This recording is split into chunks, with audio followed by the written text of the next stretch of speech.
Halo, video ini akan menunjukkan langkah-langkah bagi OPD untuk mengintegrasikan aplikasinya ke Boltara Digital Service atau BDS, platform integrasi digital milik pemerintah Kabupaten Bolaang Mongondo Utara.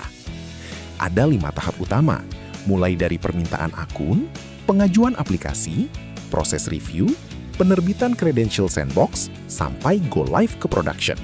Mari kita mulai.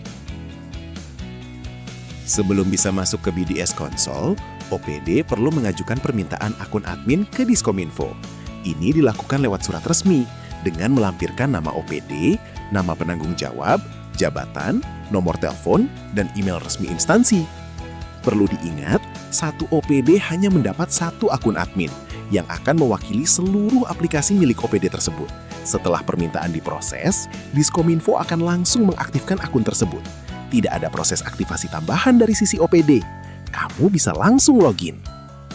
Setelah akun aktif, login ke BDS Console menggunakan kredensial yang sudah diberikan. Setelah berhasil login, langkah berikutnya adalah mengajukan aplikasi yang ingin diintegrasikan. Klik menu pengajuan aplikasi baru. Isi detail aplikasi kamu di formulir Ajukan Aplikasi Baru. Ada beberapa data yang perlu disiapkan.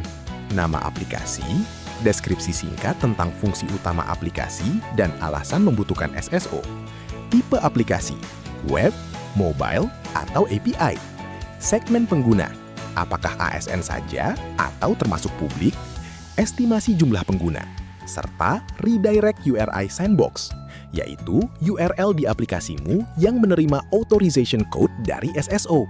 Boleh didaftarkan lebih dari satu sekaligus. Ada juga bagian opsional bernama konfigurasi URL Keycloak, berisi root URL, home URL, admin URL, post logout redirect URI, web origins untuk CORS, dan back channel logout URL. Bagian ini bisa dikosongkan kalau tidak yakin, karena nilai default sudah cukup untuk sebagian besar aplikasi. Terakhir, lengkapi tag yang digunakan. Kebutuhan data khusus dari token SSO kalau ada, misalnya NIP, golongan atau jabatan, nama vendor atau developer jika dikembangkan pihak ketiga, dan unggah surat permohonan dalam format PDF maksimal 5 MB. Setelah semua terisi, klik simpan sebagai draft.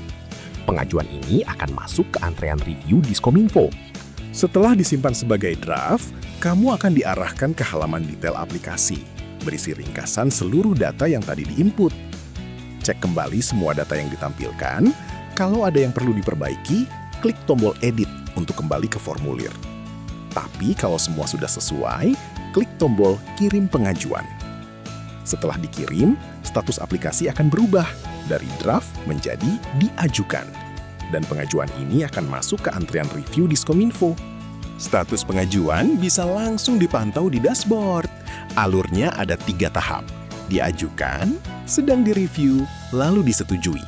Proses review ini biasanya memakan waktu 1-3 hari kerja. Jika ada kekurangan data, status akan berubah menjadi perlu revisi, dan kamu akan mendapat notifikasi lewat email. Klik tombol detail pada daftar aplikasi untuk melihat data terakhir yang sudah diinput, beserta catatan revisi dari reviewer yang tampil di bagian bawah halaman. Periksa catatan tersebut, lalu klik tombol edit untuk memperbaiki atau menambahkan data yang diminta.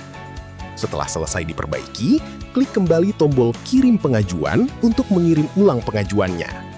Setelah disetujui, Diskominfo akan menerbitkan credential sandbox, yaitu client ID dan client secret, yang dikirim ke email terdaftar.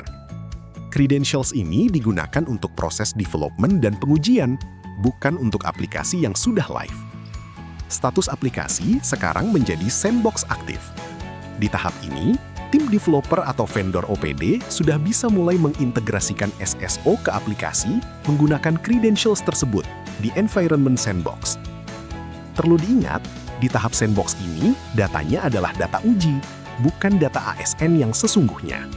Setelah pengujian di sandbox selesai dan aplikasi sudah siap digunakan secara nyata, langkah terakhir adalah mengajukan Go Live ke production. Klik menu Ajukan Go Live, lalu ikuti proses pengisian yang diminta. Diskominfo akan melakukan verifikasi akhir sebelum menerbitkan Credentials Production. Proses ini biasanya memakan waktu 3-5 hari kerja. Setelah disetujui, status berubah menjadi Production Aktif dan Credentials Production akan diterbitkan. Credentials ini berlaku selama 2 tahun dan bisa diperpanjang.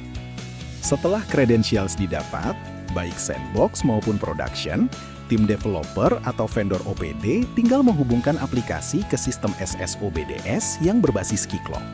Ada 2 cara umum yang tersedia. Yang pertama, client credentials.